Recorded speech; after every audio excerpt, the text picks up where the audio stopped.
Hello friends, स्वागत है आपका हमारे चैनल सिविल मंत्रा में। साथियों, आप सभी को पता है कि हम लोग यहाँ पे सब्जेक्ट के बारे में बात कर रहे हैं। किस सब्जेक्ट के बारे में? Rural development, administration and planning. जी हाँ साथियों, ये सभी ब्रांचों के लिए कॉमन सब्जेक्ट है। ये बीटेक में भी हो सकता है, आपके एमबीए एमसीए में भी हो सकता है। तो यहाँ पे जो आज हम टॉपिक करने वाले हैं वो हमारा रहेगा human resource development and nutritional status. जी हाँ साथियों, इनको हम बात करेंगे आज। थोड़ा सा वीडियो लंबा जाएगा, जैसे आप जानते ही हैं। मैं कोशिश करता हूँ कम से कम वीडियो में आपको अधिक से अधिक कंटेंट प्रोवाइड कराने के लिए। थोड़ा सा वीडियो लंबा हो जाता है ताकि आप एग्जाम टाइम में छोटा सा वीडियो देख करके कुछ लिमिटेड वीडियो देख करके आप एग्जाम को क्रैक कर पाएँ। तो साथियों, जो हमारा ये आज का यूनिट है वो है यूनिट 4 और पार्ट 1 वीडियो है। साथियों, यूनिट 3 भी थोड़ा सा स्किप है, उसके थोड़ा मटेरियल कंटेंट अवेलेबल नहीं हो पाए थे, इसलिए मैं थोड़ा सा रुका हुआ हूँ। उसको भी जैसे मैं तैयार करता हूँ उसे अपलोड कर दिया जाएगा और आप इसको देख पाएंगे। यदि आप यूनिट 1 और यूनिट 2 की वीडियो ना देख पाए हो तो उसको आप हमारे चैनल पर देख सकते हैं। उसके लिए आपको सिर्फ हमारे चैनल पर जाना है। चैनल पर जाते ही आप यहाँ पे देख पाएंगे। जैसे आप चैनल पर आएंगे तो आपको फ्रंट पेज पर ही आपको सिविल इंजीनियरिंग और यहाँ पे मैकेनिकल इंजीनियरिंग के आपको यहाँ पे प्लेलिस्ट मिल जाएंगी। जिस तरह यहाँ पे आपको हंटम प्रोवाइड करवाए जा रहे हैं। कोशिश रहती है कि सभी से सभी वीडियो प्रोवाइड करवा दिया जाए, लेकिन by the way limited team के कारण थोड़ा सा दिक्कत हो जाती है। लेकिन आप सभी कोऑपरेट करते हैं तो अच्छा मजा आता है। तो यहाँ पे आप देख पाएंगे, यहाँ पे रूरल डेवलपमेंट, एडमिनिस्ट्रेशन और प्लानिंग के नाम से एक यहाँ पे आपको प्लेलिस्ट मिली हुई है। और यहाँ पे भी आपको मिल जाएगी यदि मैकेनिकल इंजीनियरिंग स्टूडेंट हो। यदि आप के क्लास में या फिर आप किसी और अन्य ब्रांच के स्टूडेंट भी हैं तब भी अपने ग्रुप में शेयर कर सकते हैं ताकि सभी बच्चे इसको पढ़ करके अच्छे से मार्क्स स्कोर कर पाएँ। तो आइए साथियों, चलते हैं फिर अपने कंटेंट की ओर। तो मैं सिर्फ पूर्ण प्रकाश कुशवाहा, आइए बात करते हैं आगे। तो आज हमारा जो टॉपिक है वो हम बात करने वाले ह्यूमन रिसोर्स डेवलपमेंट। जी हाँ साथियों, आप किसी भी सेक्टर में जाते हैं, कॉर्पोरेट सेक्टर में जाते हैं, जब आप जॉब के लिए जाएंगे तो वहाँ पे हमेशा जानते हैं क्या एक पोस्ट होती है एचआर की। तो क्या है वो ह्यूमन रिसोर्स का फुल फॉर्म यही होता है, ह्यूमन रिसोर्स। लेकिन यहाँ पे हम पढ़ रहे हैं ह्यूमन रिसोर्स डेवलपमेंट। तो ये क्या है, इन सभी चारों की बात करेंगे। ये आपको देखिए यहाँ पे कुछ यहाँ पे टर्म दे देंगे, आप समझ जाएंगे। Strategy, selection, employ potential, organisation, training, management, team work, ये सभी एचआर के वर्क होते हैं। क्योंकि जब आप जानते हैं ना, जब आप जाते हैं तो आपका इंटरव्यू कौन लेता है? एचआर लेता है। तो वो सिलेक्शन करता है, सही कैंडिडेट सेलेक्ट करता है। वही एम्प्लॉय, वो एम्प्लॉय को मैनेज करता है, पोटेंशियल देखता है, ऑर्गेनाइजेशन में पूरा सभी को बांध के रखता है, ट्रेनिंग भी देता है, मैनेज करता है, टीम वर्क में वो सपोर्ट करता है, और स्ट्रेटजी भी वही प्लान करता है। तो इसलिए यहाँ पे एचआर की जरूरत पड़ती है। लेकिन हम पढ़ रहे हैं रूरल डेवलपमेंट, तो वहाँ पे भी ह्यूमन रिसोर्स क्या कर सकता है, क्या ज़रूरत है उसकी, वहाँ पे आज हम इन चीज़ों में जानेंगे। आगे आपको पता चलता रहेगा कि ह्यूमन रिसोर्स डेवलपमेंट होता क्या है। ठीक है, तो अगर बात करें तो बोला गया ना ह्यूमन रिसोर्स डेवलपमेंट, HRD, इसको शॉर्ट में बोल सकते हैं क्या, एच। ध्यान दीजिएगा, क्योंकि कभी कभी आपको एग्जाम में भी पूरा वर्ड नहीं दिया जाएगा, सिर्फ HRD लिख दिया जाएगा तो आप भी कंफ्यूज हो जाएंगे। तो ह्यूमन रिसोर्स डेवलपमेंट को लिखा जाता है HRD, और वहीं पे एक टर्म और आता है क्या, HRM, ह्यूमन रिसोर्स मैनेजमेंट। इसको ध्यान दीजिएगा, ह्यूमन रिसोर्स मैनेजमेंट। तो HRD, HRM, इसको आप समझ पाएंगे, आसानी से डिफ्रेंशिएट कर पाएंगे। तो क्या बोला गया कि ह्यूमन रिसोर्स डेवलपमेंट क्या है, वो ह्यूमन रिसोर्स मेजरमेंट का एक क्या है, फंक्शन है। अब बात ह्यूमन रिसोर्स मैनेजमेंट क्या होता है। तो क्या बोला गया यहाँ पे, स्ट्रेटजिक एंड कोहेरेंट अप्रोच होता है। किसके लिए? Effective and efficient manage of people in a company और ऑर्गेनाइजेशन। किसी भी ऑर्गेनाइजेशन या कंपनी में, ठीक है, लोगों को मैनेज करने के लिए, किस काम को लोगों को मैनेज करने के लिए एक इफेक्टिव और एफिशिएंट अप्रोच होता है, स्ट्रेटजिक अप्रोच होता है क्या, ह्यूमन रिसोर्स मैनेजमेंट। ताकि बोला गया ताकि वे हेल्प कर पाएँ देयर बिजनेस, उनके बिजनेस को एक कम्पिटिटिव एडवांटेज दिलाने में वो किसकी मतलब कंपनी की हेल्प कर पाएँ। और यहाँ बोला गया ना, it is design to maximise employ performance in service and employ strategic objective. यहाँ पे ये देखा जाता है कि जो एम्प्लॉयर हैं, जो एम्प्लॉय है हमारा, उसकी स्ट्रेटजीज क्या क्या हैं। ठीक है, स्ट्रेटजी देखा जाएगा, फिर उसकी परफॉर्मेंस देखी जाएगी, किस सेक्टर में उसकी अच्छी है तो उसको वही वर्क दिया जाएगा ताकि उससे अच्छा अधिक से अधिक आउटपुट मिल पाए। तो यहाँ पे ह्यूमन रिसोर्स मैनेजमेंट ये होता है, और HRD के उसका एक मेजर फंक्शन है। ठीक है, फिर आगे बोला गया human resource development is define as a policies and program that support equitable advantage. क्या है ये जो डेवलपमेंट है, वो पॉलिसीज है, प्रोग्राम है जो कंपनी में किसी अपॉइंटी को सपोर्ट करते हैं, सभी को एक बराबर से देखते हैं। ठीक है, और आगे बोला गया था it is necessary for the continuing acquisition and application of skills and knowledge which is beneficial to individual, organisation, ठीक है, is equally beneficial to the company. मतलब क्या हुआ यहाँ पे, ये कंटिन्यू एक एक्विजिशन है और एप्लीकेशन है किसका, स्किल और नॉलेज का, जो किसी एक सिंगल पर्सन के लिए भी बेनिफिशियल हो सकता है, और एज वेल एज ऑर्गेनाइजेशन, किसी भी ऑर्गेनाइजेशन या फिर किसी भी कम्युनिटी अभी हम बात करते थे रूरल डेवलपमेंट। रूरल क्या है, एक कम्युनिटी है, उसके लिए भी ये बेनिफिशियल हो सकता है, उसके ग्रोथ के लिए, उनकी स्किल या उनकी नॉलेज के ग्रोथ के लिए। ठीक है, तो यहाँ पे और चीज़ बोला गया, human resource development in India consist of urban development, मतलब कि अर्बन डेवलपमेंट और साथ में रूरल डेवलपमेंट। मतलब हम बोल सकते हैं कि ह्यूमन रिसोर्स डेवलपमेंट है, अगर इसको हम डिवाइड करेंगे तो एक हो जाएगा अर्बन डेवलपमेंट और एक हो जाएगा रूरल डेवलपमेंट। इसलिए हम यहाँ सब्जेक्ट पढ़ रहे हैं कौन सा, जिसको बोलते हैं हम यहाँ पे rural development administration and planning. तो इसलिए यहाँ पे ये टॉपिक भी हमको देखने को मिला कि HR ह्यूमन रिसोर्स डेवलपमेंट हम रूरल में कैसे अप्रोच करेंगे, इसलिए यहाँ थोड़ा सा आपको इंटरव्यू यहाँ पे ओवरव्यू दिया गया। ठीक है, थोड़ा सा और आगे चलते साथियों, तो यहाँ पे जाता है कि need of human resource development in rural sector, क्यों ज़रूरत है। ठीक है, हम कंपनी में जानते हैं कंपनी में जरूरत पड़ती है, किसी ऑर्गेनाइजेशन में इंडस्ट्री में जरूरत पड़ती है, लेकिन रूरल सेक्टर में क्यों जरूरत पड़ती है ह्यूमन रिसोर्स डेवलपमेंट की, उसकी हम बात करें तो बोला गया कि यहाँ बोला गया ना कि human resource development is broadly defined as the increasing people's knowledge awareness and skills. 3 चीज़ें बोलेंगे, इनको हमको इंक्रीज करने के, लोगों के नॉलेज के अवेयरनेस, उनकी ज्ञानता, उनकी जागरूकता और स्किल्स को बढ़ाने के लिए ये ही इंपॉर्टेंट हो, ब्रॉडली डिफाइन किया जा सकता है। तो यहाँ बोला गया कि ये सिग्निफिकेंट रोल प्ले आता है किसमें, इंडिविजुअल, मतलब कि रूरल में होते हुए भी किसी एक पर्सनल के, इंडिविजुअल किसी एक पर्सन, पर्टिकुलर पर्सन की, साथ में फैमिली के भी ग्रोथ को डेवलपमेंट में एक महत्वपूर्ण रोल भूमिका निभाता है। और आगे बात करें तो many of the rural poor lack rural यहाँ पीपल हो जाएगा lack marketable skills which severely limits their opportunity for earning. अब देखिए आपके पास कई सारी प्रोडक्ट है, आपको उसको सेलिंग की मार्केटेबल स्किल नहीं है, उसको कैसे सेल कर पाएंगे, तो आप क्या करेंगे, आपकी जो अपॉर्चुनिटी होगी अर्निंग की, अर्निंग अपॉर्चुनिटी हो कम हो जाएगी, क्योंकि आप सेल नहीं कर पा रहे हैं। और आप जानते होंगे सेम प्रोडक्ट को अब अलग अलग यही मार्केट प्लेस पे बेचेंगे तो क्या अलग अलग कीमत मिलती है। ठीक है, वही एक ही चीज़ को आप जानते हैं ना, मक्के को भून करके अगर आप गांव में बेचेंगे तो कम पैसा मिलेगा, वहीं पे कुछ लोग शहर में बेचते हैं अधिक पैसा मिलता है, कुछ लोग यहाँ पे मॉल्स में बेचते हैं, क्यों, उनके मार्केटेबल स्किल को अपने बढ़ाया है, उनको क्या हुआ, उनकी अर्निंग क्वांटिटी क्या होगी, अर्निंग बढ़ती हुई चली जा रही है। तो क्या हुआ, इसलिए भी काम करता है हमारा HR का, उस हमको नॉलेज को, हमारा जो नॉलेज है उसको बढ़ाएगा, और जो अवेयरनेस है, स्किल, ये सारी चीज़ बढ़ा करके हमारी अर्निंग की जो अपॉर्चुनिटीज़ हैं, जो हम अर्निंग के सोर्स है वो बढ़ा देगा। ठीक है, on a wide scale HRD can improve socio economic, मतलब जो सोसाइटी है उसकी इकोनॉमिक आउटकम को बढ़ाती है फॉर द फैमिली के लिए, इंडिविजुअल के लिए, साथ में पूरी विलेज के लिए भी हेल्पफुल करेगा, उनकी भी इकोनॉमिक कंडीशन को इम्प्रूव करेगा।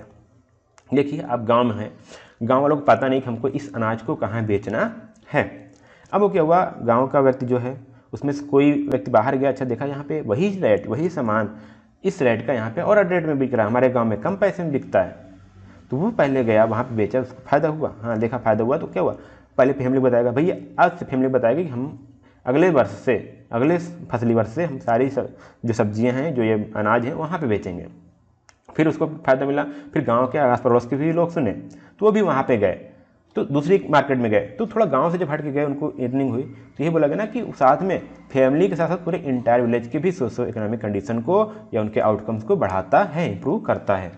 ठीक है, this is specially beneficial for main and women, दोनों मेन और women who do not have high levels of formal education, जिनके पास एजुकेशन अधिक नहीं है, ठीक है, अधिक ज़्यादा हाई लेवल की एजुकेशन नहीं है, और operating micro enterprise to support their family, और छोटे छोटे इंटरप्राइजेज चला रहे हैं अपनी फैमिली को सपोर्ट करने के लिए। जैसे ये चीज़ें उनको पता चलेगी तो उनके लिए बेनिफिशियल होंगी, वो अधिक से अधिक अपनी अर्निंग जुटा पाएंगे। तो कुछ चीज़ें थी, इसलिए हमको human resource development rural sector में भी हमको जानना जरूरी है, वहाँ भी होना जरूरी है, क्योंकि वहाँ भी लोग जान पाए। ठीक है, तो अगला एक टॉपिक आता था की element of human resource development. ठीक है, की एलिमेंट क्या क्या है, ठीक है, तो उसको आप जानते होंगे, मैं क्वांटम से लिया हूँ क्योंकि कहीं टॉपिक मिल नहीं रहा था तो पढ़े होंगे, लेकिन थोड़ा सा मैं इसको अपने वर्ड में डिफाइन करने की कोशिश करता हूँ। ठीक है, तो यहाँ पे कुछ 4 एलिमेंट बात की गई। पहले यहाँ पे लगा वर्क इटसेल्फ मोर रिस्पॉन्सिबिलिटी। ठीक है, क्या हुआ, खुद ही वर्क करता है और रिस्पॉन्सिबिलिटी अधिक से अधिक यहाँ पे आपको देखने को मिलेगी। The individual growing through roles and relationship, अगर कोई एक भी पर्सन है ह्यूमन रिसोर्स डेवलपमेंट अगर उसको आता है बढ़िया से, तो इंडिविजुअली ग्रोथ कर पाएगा और अधिक से अधिक रोल्स और रिलेशनशिप को मजबूत कर पाएगा। Work output quality of production, और जो लास्ट में हमको प्रोडक्शन मिलेगी और वर्क आउटपुट मिलेगा, क्वालिटी मिलेगा, वो भी उसमें भी ये इंप्रूव करेगा, हमको एक डिफरेंट चीज़ें हमको देखने को मिलेंगी, एक अलग नज़रिया हमको देखने को मिलेगा। आगे आता है फिर organisational function and structures open system. Organisation का जो फंक्शन है उसका स्ट्रक्चर क्या है, कैसे इसका सिस्टम है, उसको भी हमको समझने में मदद मिलती है ह्यूमन रिसोर्स डेवलपमेंट से। इसको थोड़ा सा आगे और डिटेल में जाते हैं, किस एलिमेंट में क्या चीज़ हमको समझना है। तो यहाँ पर अगर बात करें वर्क इटसेल्फ मोर रिस्पॉन्सिबिलिटी में, देखिए बोला गया ना direct feedback on performance and meaningful appraisal. अब क्या हुआ, अगर आपके अंदर कोई यहाँ पे एचआर नहीं है, ह्यूमन रिसोर्स डेवलपमेंट नहीं, सिस्टम टीम नहीं है, तो क्या होगा, आप मेहनत करते जा रहे हो, आपकी परफॉर्मेंस को कोई देख ही नहीं रहा, उसको कोई अप्रेजल ही नहीं दे रहा है। तो यहाँ पे इसलिए किसी भी कंपनी में आपको एचआरडी देखने को मिलता है। ऐसे भी गांव में रूरल सेक्टर में भी आपको देखने को मिलेगा। क्यों कि गांव में भी ज़रूरी है ना, यदि आप वर्क कर रहे हैं तो आपको अलग पद दिया जाए, अलग पोस्ट दी जाए, ताकि आपका रिस्पेक्ट हो और आप और लोगों को यहाँ पे बता पाएँ। ठीक है, तो क्लियर वर्क गोल, एक क्लियर वर्क गोल्स मतलब एक क्लियर गोल सेट कर पाएँ अपने रूरल के लिए, अपने एरिया के लिए। फीवर कंट्रोल्स, जो कंट्रोल्स हैं आपके, यदि कुछ ना कुछ आपके अंदर कंट्रोल भी आ जाए, कुछ जो कंट्रोल करने का, जॉब फ्रीडम हो जाती है। और इन्वॉल्वमेंट इन डिसीजन मेकिंग, देखिए अब क्या होता है, अगर आप गांव में देखें तो गांव में पंचायत ही होते हैं ना, जो सभी चीज़ों को मैनेज करता है। तो क्या होता है कि डिसीजन मेकिंग में इन्वॉल्व होता है, तो वही काम एचआर का होता है कंपनी में। अब यही ह्यूमन रिसोर्स डेवलपमेंट, आपके ह्यूमन रिसोर्स जो है रूरल सेक्टर में हो गया, तो जो इस पोस्ट पर है, जो ये टीम है, वो क्या करेंगे, कोई भी डिसीजन लेने में उनका इन्वॉल्वमेंट जरूरी हो जाएगा, क्योंकि वो एजुकेटेड हैं, वो नॉलेजफुल हैं, वो स्किल्सफुल हैं। तो जो उनका जो डिसीजन होगा वो आपके पक्ष में होगा, आपके सेक्टर के पक्ष में होगा, या फिर कहीं आपके जो कम्युनिटी है उसके पक्ष में ही होगा, ताकि वो आगे से ग्रोथ कर पाएँ, आपके फ्यूचर को देख करके वो प्लानिंग करेंगे। अब बात करते हैं individual growing through roles and responsibility, role clarity. अब क्या होता है, अगर हमारे रोल क्लियर नहीं है ना, तो हम क्या करते हैं, हम ये भी काम कर लेते हैं, हम वो भी काम कर लेते हैं। किसी कंपनी में देखते होंगे आप क्या करते हैं, अगर मार्केटिंग का पर्सन है तो मार्केटिंग करता है, अगर अकाउंटेंट का पर्सन है, अकाउंटिंग का है, तो अकाउंटिंग डिपार्टमेंट संभालेगा। लेकिन हम लोग क्या देखते हैं, अलग अलग कई सारे सेक्टर में देखते रहते हैं, अलग अलग जॉब प्रोफाइल देखते रहे हैं। तो क्या होगा, हमारे पास क्लियरिटी नहीं, हमको क्या करना है। तो जो एचआर है वो आपकी रोल के, जो आपका रोल क्या है वो क्लियर करेगा, आप उस रोल में रह करके अपने परफॉर्मेंस को अधिक से अधिक देने की कोशिश करेंगे। वर्क ग्रुप रिलेशनशिप बनाएंगे, वर्क तो अलग है, ग्रुप में, दोनों में रिलेशनशिप होना चाहिए, क्योंकि हमेशा टीम में अगर आप रह के काम करते हैं तो आपको अधिक से अधिक ग्रोथ मिलती है। ठीक, तो वर्क ग्रुप, क्योंकि आपका इंडिविजुअल थाट्स अलग हो सकता है, लेकिन जब टीम में अलग अलग पर्सन्स हैं, उनके थाट्स अलग अलग हैं, तो उनको उनके बीच में एक रिलेशनशिप बिल्ड करना होता है, वो हमारा एचआर ह्यूमन रिसोर्स करता है। क्वालिटी ऑफ लर्निंग, यहाँ पे लर्निंग हो जाएगी, आपको लर्निंग की एक क्वालिटी मिलती है। इंडिविजुअल आइडेंटिटी, आपकी एक इंडिविजुअल आइडेंटिटी बिल्ड हो जाती है, आपको लोग उसी आइडेंटिटी से जानते हैं, आपको रिस्पेक्ट होता है। Relating work and life goals, work और लाइफ गोल, वर्क की अलग लाइफ है और लाइफ गोल मतलब कि आपके जो लाइफ के गोल हैं, वर्क की अलग है, तो उनके बीच में कैसे आप रिलेशनशिप बिल्ड कर पाएंगे। ठीक है, वर्क भी कर रहे हैं, अपने आप की जो अंदर प्लीजर है वो भी पा रहे हैं। फिर मीनिंगफुल सपोर्ट फ्रॉम सुपरवाइजर, जब यहाँ पे एचआर है, एचआर क्या है, एक सुपरवाइजर है या फिर एक लीडर का वर्क करता है, तो यहाँ पे आपको एक सपोर्ट मिलता है। ठीक है, कि आप इस वर्क को, इस गोल को कैसे अचीव करेंगे विद इन अ लिमिट, कहें विद इन टाइम, एक लिमिटेड अर्निंग में, लिमिटेड मनी में। ठीक है, एक लिमिटेड टाइम में। अगला हमारा आता है थर्ड एलिमेंट की बात करते हैं, तो वर्क आउटपुट क्वालिटी प्रोडक्शन। ठीक है, अब यहाँ पे क्या हुआ, यहाँ पे आपकी रिस्पॉन्सिबिलिटी को बढ़ा देती है, और यहाँ पे इंटरग्रुप कोलैबोरेशन। अब क्या हुआ, अब देखिए मैं आपके साथ बढ़ा क्वालिटी मैनेजमेंट, तो वहाँ अगर कोई कंपनी है तो अलग अलग चीज़ें डेवलप होती हैं। आप एक गाँव में कोई चीज़ प्रोडक्शन कर रहे हैं तो क्या होगा, अलग अलग टास्क होते हैं। मान लीजिए कोई अनाज कटाई करता है, कोई पैकिंग कर रहा है, कोई इसको ड्राई कर रहा है, कोई इसको अलग अलग चीज़ों बांट, उसमें जो घास फूस वाला कर रहा है। तो क्या हुआ, इंटर ग्रुप कोलैबोरेशन, अलग अलग ग्रुप हैं, ये ग्रुप ये वाला काम कर रहा है, ग्रुप ये अलग काम कर रहा है, ये ग्रुप अलग काम कर रहा है, तो उसके अंदर भी कोलैबोरेशन होना चाहिए, ताकि एक पर्टिकुलर टाइम पे एक पर्टिकुलर प्रोडक्शन हमको मिल पाए। रिवार्ड ऑफ क्वालिटी, यदि क्वालिटी अच्छी है तो उसका भी रिवार्ड मिलता है।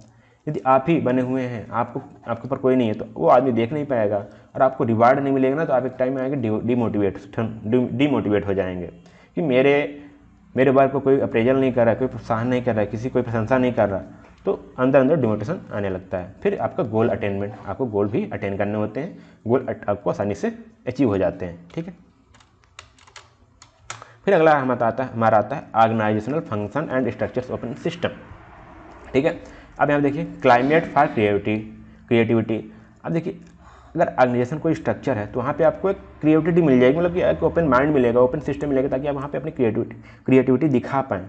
आपके अंदर जो थॉट्स हैं, जो आपके आइडियाज उसको प्रेजेंट कर पाएँ। और टू वे कम्युनिकेशन, आप क्या करेंगे, आप HR से बात करेंगे, HR डायरेक्ट आपसे, मतलब टू वे कम्युनिकेशन होता है, ठीक है। ऐसा नहीं कि कोई सिंगल आप पढ़ोगे। जब मैंने पढ़ा टेक्निकल कम्युनिकेशन में क्या होता है, अगर आप सिर्फ ऊपर से डिसीजन, जैसे गवर्नमेंट जब मैं अधिकतर था गवर्नमेंट में, ऊपर से जो आर्डर हो गया वो नीचे वाले को फॉलो ही करना है, और नीचे वाले अगर कुछ बोलते हैं तो ऊपर बहुत देर में जाता है। टू वे कम्युनिकेशन क्या होता है, आप डायरेक्ट ऊपर तक जो अपर लेवल की टीम है आप उनसे बात कर सकते हैं, और वो आपसे डायरेक्ट बात कर सकते हैं, ठीक है। एबिलिटी टू चेंज, हमेशा चेंज के लिए तैयार होना, क्योंकि HRD जो ह्यूमन रिसोर्स डेवलपमेंट टीम है, सिस्टम है, वो हमेशा जानते हैं कि आगे क्या आने वाला है, क्या चेंज होने वाला है, तो आपको उसके हिसाब से ढालते हैं, आप उसको हिसाब से थोड़ा सा इन्वायरमेंट को चेंज कर लेते हैं। सिस्टम पर्सपेक्टिव क्या है वो समझ आते हैं। Respect for the individual and organisational development supervisor, ठीक है, बोला ना, रिस्पेक्ट फॉर इंडिविजुअल, आपका खुद का एक सम्मान होगा, आपका खुद एक रिस्पेक्ट मिलेगी, और साथ में ऑर्गेनाइजेशनल डेवलपमेंट भी होता है सुपरवाइजर के साथ। तो सम्मान किसको नहीं पसंद है, हर कोई सम्मान चाहता है, ठीक है। यदि आप सम्मान देंगे तो आपके टीम में लोग आसानी से काम करते चले जाएंगे। तो सेम चीज़ यही रूरल में भी फॉलो होता है। तो किसी हर घर के किसान को भी सम्मान मिल रहा है ना, तो भी आगे बढ़ता चला जाता है, ठीक है। तो ये हमारा था क्या, की element of human resource development. आपको F4 याद करने हैं, फिर ये थोड़ा थोड़ा आप इसको याद कर लेंगे। मान लीजिए एग्जाम में आपको इससे नहीं आ पा रहा, तो आप इन सभी चीज़ों को याद करिए, आप इसको लिख पाएंगे, ठीक है। कम से कम पॉइंट भी तो लिख के आएंगे, क्योंकि इंपॉर्टेंट क्वेश्चन है, कई बार पूछा जा चुका है AKTU के एग्जाम में, ठीक है।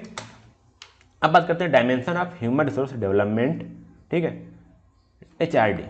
फिर बोलेंगे हम HRD के डायमेंशंस क्या क्या हैं। मैं मेनली 4 डायमेंशन की बात कर रहा हूँ।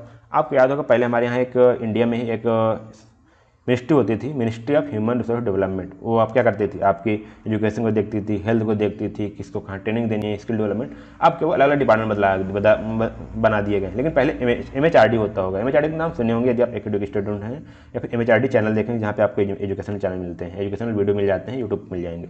तो क्या हुआ, वही सारी चीज़, ministry of human resource development वही था MHRD। लेकिन अब क्या हुआ, सब अलग अलग हो गए हैं। जैसे यहाँ पे देखिए बोला गया ना, human resource development in health, human resource development in education, HRD in skill development, HRD in training. इन चारों की हम यहाँ पे बात करने वाले हैं। चलिए शुरू करते हैं, बात करते हैं। तो यदि आपको वीडियो पसंद आ रहा हो तो लाइक जरूर करिएगा। यदि आपको लग रहा है कि हाँ कुछ अच्छी चीज़ें मिल रही हैं तो चैनल सब्सक्राइब कर लीजिएगा, ताकि आगे आने वाले वीडियो आप तक पहुँचती रहे। अपने दोस्तों तक जरूर शेयर कर दीजिए, ताकि जो एफर्ट लगा के मैं वीडियो बना रहा हूँ, आप तक पहुँचा रहा हूँ, सभी दोस्तों तक पहुँच जाए, ताकि उनका भी भला हो पाए, आप उनकी हेल्प कर पाएँ, ठीक है। चलिए आगे चलते हैं। HRD इन हेल्थ, ठीक है, हेल्थ में क्या क्या ह्यूमन रिसोर्स डेवलपमेंट किस प्रकार से काम करती है, ठीक है। तो देखिए बोला गया ना, health as a human resource development dimension consist of both physical and mental health of individual. ऐसा नहीं कि आप कभी बीमार पड़ गए तभी आप जाए डॉक्टर पास, सिर्फ HRD का वही काम है, नहीं। आपकी को फिजिकली और मेंटली दोनों प्रकार से फिट रखना एक ह्यूमन रिसोर्स डेवलपमेंट के लिए बहुत ही इंपॉर्टेंट होता है, ठीक है। फिजिकल डायमेंशन में क्या होता है, मैंने बात किया डायमेंशन इन हेल्थ, मतलब हेल्थ में बात करो HRD की, लेकिन यहाँ भी आपको 2 चीज़ मिलेंगी, क्या, एक मेंटल एक फिजिकल, ठीक है, मतलब फिजिकल और मेंटल। तो फिजिकल की क्या बात होती है, स्टेट ऑफ द बॉडी, आपकी बॉडी की कंडीशन क्या है, इसके कंपोजिशन, डेवलपमेंट, फंक्शन, मेंटेनेंस, ठीक है। ये सब कहीं एक्सीडेंट हो जाता है तो क्या होता है, पहली बात आपको 2 चीज़ होती है, शरीर में चोट आती है, ठीक है, चोट क्या हो गया, फिजिकली हो गई, ठीक है, फिजिकल डायमेंशन बात करेंगे। और अब ये मेंटल में आपके दिमाग में डर आ गया कि अब डर आ गया, कभी होता है डर जाते हैं लोग, बेहोश हो जाते हैं, वो क्या है, सारी मेंटल चीज़ें हैं। तो दोनों को यहाँ पे हमको देखा जाता है। तो फिजिकल में हमने स्टेट ऑफ बॉडी देखा, कंपोजिशन, डेवलपमेंट, फंक्शन और उसके मेंटेनेंस की बात होती है। और मेंटल डायमेंशन में क्या होता है, right, fit, healthy, creativity, abilities of the mind, ठीक है। राइट फिट, राइट है, फिट और हेल्दी क्रिएटिविटी, जो आपकी माइंड की क्रिएटिविटी है, हेल्दी है नहीं है, वो माइंड की बात होती है मेंटल लेवल पे। तो यहाँ बात किया गया ना कि physical and mental dimension of health are the essential components of human resource development. क्या दोनों महत्वपूर्ण कंपोनेंट हैं, क्योंकि ये क्या होते हैं, play instrument role in every kind of physical and intellectual growth of an individual. आपके खुद के लिए ये फिजिकली और इंटेलेक्चुअल, मतलब कि आपके आध्यात्मिक जो आपकी ज्ञान है, जो आपकी स्किल है, जो नॉलेज है, उसके भी ग्रोथ के लिए आपका जो फिजिकल और मेंटल दोनों ही इंपॉर्टेंट रोल प्ले करता है। बोला गया ना, both address how the human resource ingredients relating to the physical and mental aspect, ठीक, क्या बोला गया कि एक ह्यूमन रिसोर्स इंग्रेडिएंट कैसे फिजिकल और मेंटल एस्पेक्ट को रिलेट करता है of individual change are stay the same over time. देखिए ना, कुछ लोग चेंज हो जाते हैं, इंडिविजुअल को कुछ चेंज होना नहीं, किसी एक पर्सन को चेंज होने टाइम क्यों कि उसी पे स्टे रहना है, उसी कंडीशन पे रुके रहना है, वो क्या था आपका फिजिकल मेंटल हेल्थ यहाँ पे आपको एड्रेस करता है। The overall performance of human resource development is the result of both. क्या बोला गया, देखिए overall performance of human resource development कि ओवरऑल जो परफॉर्मेंस है वो क्या है, किसका रिजल्ट है, आपकी फिजिकल मेंटल का भी रिजल्ट है, दोनों का रिजल्ट है, which is found varying during the different stage of life span of an individual. जो हर आदमी के स्पेन मतलब कि आप हर एक एज में आपको ये अलग अलग वेरी करती है, ठीक है। आपके देखिए जब आप 0 से 5 कोई किड्स होता है, बच्चा होता है 0 to 5 ईयर, उसका अलग उसका फिजिकल और मेंटल हेल्थ अलग होता है। फिर वो यंग होता है, स्कूल जाने लगता है, उसका फिर थोड़ा सा मेंटल हेल्थ चेंज होती है, नहीं मेंटली चेंज होता है, क्या उसको नॉलेज आने लगती है, स्किल आने लगती है, साथ में फिजिकली भी चेंज होता है। 18 से फिर आप मान लीजिए जैसे बड़े होते जाते हैं। तो इस प्रकार से दोनों लाइफ स्पैन के हिसाब से एक ही व्यक्ति की जो मेंटल और फिजिकल हेल्थ दोनों चेंज होती चली जाती है, ठीक है, ये बोला गया यहाँ पे। तो health is an important indicator of human resource development because an improvement in health promotes learning क्या बोला गया, यदि हेल्थ सही है ना तो क्या होगा, लर्निंग को प्रमोट करेगा और यहाँ पे इंप्रूव स्टेमिना को बिल्ड करेगा और उसकी एनर्जी की आउटपुट को बढ़ाएगा। एनर्जी आउटपुट बढ़ेगी तो क्या होगा, आप वर्क अच्छे से कर पाएंगे, ठीक है। अब हम बात करते हैं HRD in education, human resource development in education क्या बात करता है, ठीक है। तो यहाँ बात करते हैं सेम चीज़ वही है कि education as the has considered education as the dimension of population and stress that assessment of it is essential in the progress of human resource development. मतलब कि जो हमारी पॉपुलेशन डायमेंशन है उसकी और stress that the assessment of it, और उसको assess करने में यहाँ पे इंपॉर्टेंट रोल प्ले करता है। आगे बात करते हैं, this dimension is essentially meant for the enhancing, upgrading, improving, increasing the status of mental and intellectual capability। क्या बात की गई यहाँ पे, आपके इंटेलेक्चुअल या फिर मेंटल कैपेबिलिटी, मतलब कि जो इंटेलेक्चुअल मतलब साथ ही यहाँ पे डिफाइन टर्म का मेंटल हो गया, आपके दिमाग से हो गया, इंटेलेक्चुअल आपको सोचने समझने की क्षमता, किसी में डिफरेंट करने की क्षमता क्या होगी, इंटेलेक्चुअल कैपेबिलिटी हो गई। यदि मैं यहाँ पे इंटेलेक्चुअल को क्लियर करूँ, साथ ही यहाँ पे आपकी हो गई सोचने समझने की क्षमता, डिसीजन लेने की क्षमता, आगे आप क्या सोच रहे हैं, क्या प्लानिंग कर रहे हो, उस सब क्षमता क्या है, इंटेलेक्चुअल कैपेबिलिटी हो गई। मेंटल की आप कोई चीज़ गेन कर रहे हो, आपके अंदर आ रही है, सीखने में आप अगर बढ़ रहे हैं तो मेंटल हो जाएगी, समझ सकते हैं आप। Such as learning, memory, reasoning, thinking, competency and other intellectual capacity of an individual. बोला ना इंटेलेक्चुअल एबिलिटी में क्या क्या आया, लर्निंग आपकी आ गई, मेमोरी आ गई, रीजनिंग मतलब कि तर्क वितर्क की क्षमता आ गई, थिंकिंग सोचने की क्षमता हो गई, कॉम्पिटेंस किसी की को कम्पीट करने की, प्रतिस्पर्धा की, और अदर जो इंटेलेक्चुअल कैपेसिटी हैं इंडिविजुअल की, वो सारी चीज़ यहाँ बात हो जाएंगी। Education is important for raising and developing the knowledge, किसके लिए, रेज करने के लिए और नॉलेज को डेवलप करने के लिए, नॉलेज को डेवलप करना, स्किल को डेवलप करना, talent, attitude, aptitude, awareness and other creativity ability of individual person. किसी एक पर्सन के लिए, देखिए बात की होगी ना, यदि आप एजुकेशन कर रहे हैं, यदि आप शिक्षा ले रहे हैं तो आप किसी अपने को ही किसी बगल को न लीजिए, यदि आप सीख रहे हैं तो आपको ये सारी चीज़ें आपको समझने में हेल्प मिलेंगी। कैसे बोला गया ना कि आपको टैलेंट, एटीट्यूड, एप्टीट्यूड, अवेयरनेस, आपके अंदर ये सारी चीज़ ग्रोथ होने लगेंगी, आपको समझ में आएगा। Education is one of the most important characteristic of the qualitative dimension of the human resource. किसी भी ह्यूमन का वो क्या करे, क्वालिटी डायमेंशन से उसकी क्वालिटी को इंप्रूव करता है। Education enhance the knowledge, skills, वही बात हो गई, एनर्जी, इंटरेस्ट, एटीट्यूड्स, ये मैं ऊपर बात कर चुका हूँ। और education plays a wider role and gives a new vistas in eradicating poverty and mental isolation of the people in the society.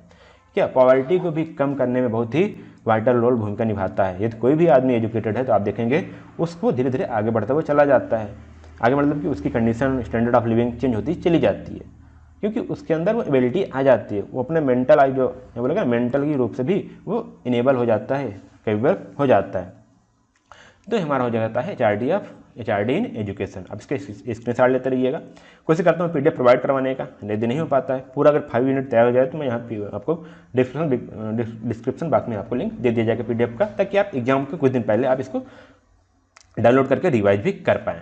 अब बात करते हैं HRD इन स्किल डेवलपमेंट। ठीक है, हेल्थ की बात किया, एजुकेशन की बात किया, अब बात करने वाला हूँ स्किल डेवलपमेंट में। स्किल भी डेवलपमेंट करना जरूरी है। स्किल कैसे, देखिए यहाँ पे ये क्या है, कारपेंटर है, कारपेंटर सीख लिया, ये इसकी अर्निंग स्टार्ट हो गई कि नहीं हो गई। ये भी स्किल डेवलपमेंट में आप देखते होंगे कई सारे आजकल स्किल ट्रेनिंग इंस्टीट्यूट भी चल रहे हैं जहाँ पे आपकी स्किल को सिखाया जाता है, इनहेंस किया जाता है। ठीक है, प्रधानमंत्री कौशल विकास योजना, उसमें आपको स्किल तो दी जाती है ना। तो वही बात हो रही है HRD इन स्किल डेवलपमेंट। तो skill development can take place through the formal and non formal learning process. हो सकता है आप किसी कॉलेज में जाकर के स्किल सीख रहे हैं, या फिर आप बगल में जा कर के, आपको किसी इंस्टीट्यूशन में नहीं गए, बगल कहीं पे जा कर के वहाँ भी आपने स्किल को डेवलप कर रहे हैं। तो दोनों प्रकार से हो सकता है, ना फॉर्मल या फिर नॉन फॉर्मल। ठीक है, skill development is the process of developing intellectual and physical capability of the individual for use in socially productive spheres to serve the needs of the people in a society at a large.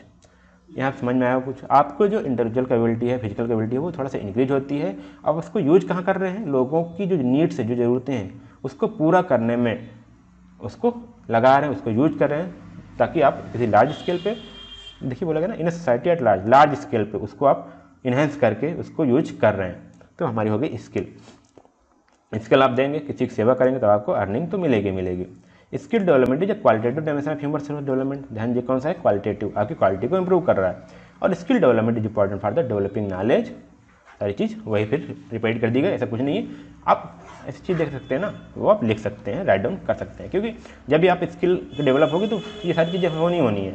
आपकी knowledge, talent, attitude, aptitude, awareness, जो creativity है, सभी चीज़ें increase होनी है। आप देखते होंगे अगर कोई किसी के अंदर कोई स्किल नहीं है ना, तो उसका नॉलेज, उसका जो ब्रेन है, या फिर उसकी थिंकिंग कैपेसिटी, या फिर उसकी अवेयरनेस थोड़ा सा कम रहती है। ठीक है, तो स्किल डेवलपमेंट में सारी चीज़ें आपको इंपॉर्टेंट प्ले रोल करेंगे। अब बात करते हैं HRD इन ट्रेनिंग।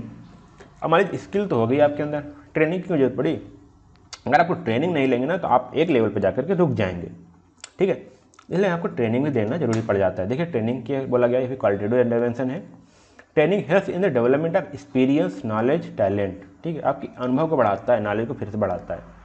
क्योंकि देखिए इसीलिए ना, तो कंपनी में आप किसी में जाएंगे, आपको टाइम पे ट्रेनिंग दी जाती है, ताकि आप एक लेवल पर जाकर रुके नहीं। आपकी माइंड को बढ़ाया जाता है, आपकी स्किल को बढ़ाया जाता है, आपको और इन्हेंस किया जाता है, लोगों को वर्क को करने के लिए, वर्क के लिए कैपेबल बनाया जाता है। तो यहाँ बोला गया training can place through the formal and non formal learning. ये भी आपको फॉर्मल हो सकता है, नॉन फॉर्मल हो सकता है। हमने 4 चीज़ें बात की, क्या? HRD इन ट्रेनिंग की बात की, स्किल डेवलपमेंट में बात किया, एजुकेशन बात किया, और हेल्थ में बात किया। तो उम्मीद करता हूँ आपको ये 4 चीज़ें याद हो जाएंगी, और आप एग्जाम में अच्छे प्रकार से लिख के आ पाएंगे। ठीक है, चलते थोड़ा सा आगे चलते साथियों, फिर आगे बात करते थोड़ा सा एक टॉपिक और डिस्कस कर लेते हैं, उसके बाद इस वीडियो को एंड करेंगे। फिर से हमारा यही रिक्वेस्ट रहेगी, यदि आप इस चैनल पर नए हैं तो चैनल को सब्सक्राइब कर लीजिएगा, और यदि आपको वीडियो अच्छा लग रहा है तो अपने दोस्तों तक जरूर शेयर करिएगा, ताकि उनकी भी हेल्प हो पाए। चलिए बात करते हैं न्यूट्रिशनल स्टेटस। आप जानते होंगे न्यूट्रिशनल क्या होता है, न्यूट्रिशन क्या होता है? आपकी जो पोषक तत्व हैं, पोषण से रिलेट करता है, वही चीज़ हम यहाँ पे बात करेंगे। तो न्यूट्रिशनल स्टेटस क्या होना चाहिए? ठीक है, एक ही स्लाइड है, ज़्यादा मैं नहीं बात करूँगा, हो सकता है आपको ज़्यादा लिखा हुआ दिख रहा हो, तो कुछ नहीं है, मैं जो बात कर रहा हूँ थोड़ा सा उसी को समझिएगा, उसी को देखिएगा। ठीक है, तो बोला गया ना कि nutrition status measure of the health condition of an individual and affected primarily by the intake of food and utilization of the nutrients. अब यहाँ पे क्या हुआ, आप देखते होंगे बहुत सारे आपके बगल बहुत सारे लोग होंगे, बहुत सारे आप लड़के होंगे, बहुत सारे आपके साथी होंगे, इनटेक तो बराबर हो जा रहा है, फूड तो बढ़िया ले रहे हैं, लेकिन उनका जो यूटिलाइजेशन है वो बढ़िया से नहीं हो पाता है। ठीक है, फूड का यूटिलाइजेशन भी जरूरी है। तो न्यूट्रिशनल में हम ये देखते हैं कि वो हेल्थ कंडीशन को मेजर करते हैं, वो कितनी मात्रा में भोजन लिए और उसका यूटिलाइजेशन किस प्रकार से हो रहा है। ठीक है, ये क्या हमारा है न्यूट्रिशनल, मतलब ऐसे भोजन ले रहे हैं जिनकी हमारे शरीर में आवश्यकता ही नहीं है। आप इस प्रकार से चीज़ें ले रहे हैं तो क्या होगा, वो हमारे लिए वेस्ट ही है। ठीक है, तो इसलिए जब बात करते हैं, जब न्यूट्रिशनल काउंसलर्स के पास जाते हैं, तो आपको चीज़ें देता है कि आपको दिन में इस चीज़ को इतना लेना है, इस डाइट को इतने दिन तक लेना है, इस टाइम पे लेना है, इतनी मात्रा में लेना है। तो क्या है, वो देखता है कि आपको क्या ज़रूरत पड़ती है, क्या किस चीज़ की ज़रूरत है, कितनी मात्रा में ज़रूरत है, उसके बाद वो आपको यहाँ पे एडवाइस करता है, वही आपको कंसल्ट करता है। तो यहाँ बोला गया good nutritional status can only be relied and sustained when individual within the family and community are the food secure.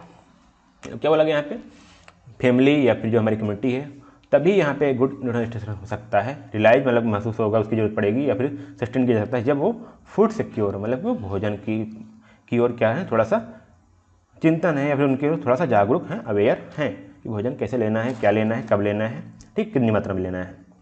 Food security defined access by the all people at all times to the food needed by the healthy life. ठीक है, बोला गया यहाँ बोला गया food secure, तो food security defined the access by the all people, all times, सभी लोग सभी प्रत्येक समय में कितना भोजन की ज़रूरत है और कितना वो ले रहे हैं, ठीक है, एक हेल्दी लाइफ को जीने के लिए, वो यहाँ पे टर्म डिफाइन करता है क्या, फूड सिक्योरिटी। और यहाँ पे 3 डायमेंशन हैं कैसे, accurate ability of food supplies, क्या उनके पास फूड सप्लाई मतलब कि उनके पास पर्याप्त भोजन है कि नहीं, उनकी अवेलेबिलिटी है कि नहीं, कितनी उनकी जरूरत पड़ती है। अगला है assured access to the sufficient food for all individuals, जितने भी इंडिविजुअल हैं क्या उनके लिए सफिशिएंट फूड है कि नहीं, क्या एक्सेस कर पा रहे हैं नहीं, पता चला भोजन तो है सभी के पास लेकिन वो किसी एक के पास है, मतलब किसी एक पर्सन के पास है। जैसे पैसा होता है ना, कोई गांव में अमीर है उसके पास सारा पैसा है, बाकी सब गरीब पड़े हुए हैं, ऐसा नहीं है। भोजन हो और सभी के लिए एक्सेसिबल हो, सभी इसको एक्सेस भी कर पाएँ, उसको ले पाएँ, ये बात होती है। In proper utilization to the provide proper and balance diet, और यहाँ पे प्रॉपर यूटिलाइजेशन के लिए प्रॉपर और बैलेंस डाइट भी प्रोवाइड करवाना चाहिए, ठीक है। तब यहाँ पे जाके 3 डायमेंशन यहाँ पे होती हैं फूड सिक्योरिटी की। तो nutrition is the one important component of the, इसलिए हम बोल सकते हैं न्यूट्रिशन भी क्या है, एक इंपॉर्टेंट कंपोनेंट है ह्यूमन रिसोर्स डेवलपमेंट का, ठीक है। और यहाँ पे एक चीज़ और बोला, वेल न्यूट्रिड मतलब कि यदि कोई व्यक्ति है जिसका भरण पोषण अच्छी तरह से हो रहा है, ठीक है, वेल न्यूट्रिड मतलब कि बढ़िया से हर टाइम पे एक अच्छा न्यूट्रिशन ले रहा है, अच्छे मात्रा में ले रहा है, तो उसका क्या होता है, healthy workforce is a pre conditions for sustainable development. Well nourished और हेल्दी वर्कफोर्स क्या होता है, वो सस्टेनेबल मतलब कि लंबे समय तक ऐसा डेवलपमेंट जो लंबे समय तक रहे, उसके लिए ये जरूरी होते हैं। तो यहाँ पे और चीज़ बोला गया क्या, nutrition plays a critical role in human resource development since the deficiency is essential, nutrients lead to यहाँ बोला गया मेल न्यूट्रिशन, ठीक है। तो यहाँ पे क्या हुआ, न्यूट्रिशंस हमेशा ह्यूमन रिसोर्स के लिए डेवलपमेंट है, कंट्रोल टीम करना आता है। जब तक बोला गया यदि हम क्या न्यूट्रिशंस की कमी हो जाएगी ना, तो ये हमको क्या लेगा, जो कुपोषण बालते हैं ना, जिनको खाने में कमी, तो कुपोषण की ओर ले जाता है, ठीक है। जिनका भरण पोषण अच्छी तरह से नहीं होता, उसमें क्या होता है, वो एक किसी भी पर्सन की मतलब जिसका भरण पोषण नहीं हो रहा, इसलिए वहाँ बात होगी यानी इंडिविजुअल की, तो उसका मेंटल और फिजिकल स्टेट क्या हो जाएगा, अफेक्ट होता है, resulting in poor health and poor performance. तो वो अच्छी तरह से उसकी जी हेल्थ भी अच्छी नहीं रहेगी और अच्छी तरह से उसका परफॉर्मेंस भी अच्छा नहीं रहेगा। इसलिए दोनों जरूरी है, पुअर हेल्थ एंड यहाँ पे अच्छी तरह से दोनों भी, हमको हेल्थ ही और फिजिकली फिट होने के लिए अच्छी न्यूट्रिशन की जरूरत पड़नी चाहिए और अच्छे न्यूट्रिशन लेने चाहिए। Healthy people can transform their energy into productivity, जो जैसे हेल्दी पीपल है वो क्या करेंगे, अपनी एनर्जी को प्रोडक्टिविटी में ट्रांसफॉर्म कर उनकी प्रोडक्टिविटी भी अच्छी रहेगी, ठीक है, और वो अच्छी एफिशिएंट के साथ काम कर पाएंगे, ठीक है। किसके द्वारा, जिनका हेल्दी लाइफ, जिनकी लाइफ हेल्दी नहीं है, मतलब कि वो अच्छी तरह से न्यूट्रिशन नहीं ले रहे हैं, तो उनके मुकाबले जो अच्छे हेल्दी पीपल हो क्या होते हैं, आप देखते भी होंगे, अगर कोई बीमार रह रहा है काफ़ी टाइम से, तो क्या करेगा, अच्छे प्रकार से वर्क नहीं कर पाएगा, अच्छी प्रकार से उसकी नींद भी नहीं ले पाएगा, ना सो पाएगा, ठीक है, बेचैनी रहेगी। वहीं पे जो अच्छी तरह से खाए पिए हैं, जो स्वस्थ लोग हैं, क्या करते हैं, अच्छी तरह से काम कर पाते हैं, उनका माइंड भी अच्छा वर्क करता है। तो सारी चीज़ आप इसको आप अपने अगल बगल भी डिफरेंस देख पाएंगे। तो इसी चीज़ आपको एग्जाम में लिख देने हैं और कुछ नहीं करना है। और लगे ना, better health and nutrition can immediately increase the workers current strength, इनकी वर्कर्स करंट स्ट्रेंथ बढ़ाता है, एनर्जी को, एबिलिटी को, और कंसंट्रेट ऑन अ जॉब। साथ में देखिए मेंटली फिक्स, अगर वो हेल्दी फिट है ना, फिजिकली फिट है ना, तो उनका माइंड भी मेंटली फिट भी वो रहेंगे और वो एक जॉब को कंसंट्रेट कर पाएंगे, ठीक है, देर बाय, और उसके बाद भी जो वर्कर्स की प्रोडक्टिविटी है वो बढ़ जाती है। ये सारी चीज़ आपको ध्यान देना है, ये चीज़ हमको ह्यूमन रिसोर्स डेवलपमेंट में टॉपिक आ जाते हैं, आपको इसको पढ़ना पड़ता है। तो साथियों आज के लिए बस इतना ही था। मैं उम्मीद करता हूँ आप अभी तक हमारे साथ बने रहे होंगे, तो आपके लिए थैंक यू, अभी तक आप बने हैं। और आप यदि हमको भी थैंक यू बोलना चाहते हो, चैनल को सब्सक्राइब कर दीजिएगा, यही आपके लिए आपका प्यार हमारी तरफ से रहेगा। और चैनल यदि वीडियो को अच्छा लगा, आपको लग रहा है सही में, तो लाइक जरूर करिएगा और दोस्तों तक जरूर शेयर कर दीजिए, क्योंकि उनको भी ज़रूरत है सिर्फ आप जैसे इस नॉलेज की, इस वीडियो की, तो दे दीजिएगा, उन तक शेयर करिएगा। और यदि कोई क्वेरी हो तो कमेंट बॉक्स में जरूर लिखिएगा, ताकि हम आने वाले टाइम में अगले वीडियो में उसको जरूर क्लियर कर पाएँ। तो साथियों फिर मिलते हैं अगले वीडियो में, तब तक के लिए धन्यवाद, जय हिंद।